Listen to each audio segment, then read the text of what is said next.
Aynan mana shu funksiyasi bilan Rolls-Royce kompaniyasi juda ham katta obro'ga erishgan deb o'ylayman.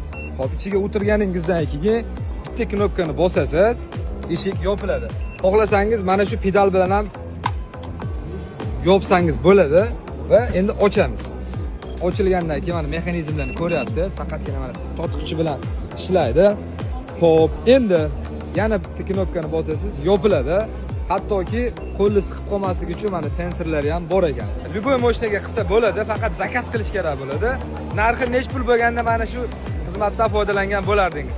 Albatta kommentariyada yozib qoldiring va nechta kerakligini menga yozib qo'ysangiz, Xudo xolasa biz sizga inshaalloh yetkazamiz. Bu knopkani mana bu joyga qo'ysa ham bo'ladi. Bular ko'rinsin deb xuddi shu joyga qo'ygan ekan. Yana bir marta ko'rsatib qo'yaman. Mana juda ham chiroyli funksiya. Buni Taxolaga, любой moshinaga установка qilish mumkin. Faqat zakaz qilish kerak. Aynan mana shu mexanizmdan zakaz qildim. Faqatgina qaysi moshinaga birinchi bo'lib o'rnatishni bilmayapman. Gentraga o'rnatganimiz yaxshimi yoki Cobaltga o'rnataylikmi? Kommentariyada fikringizni qoldirib, like bosib, Cobaltchi va Gentrachi do'stlaringizga jo'natib qo'ying.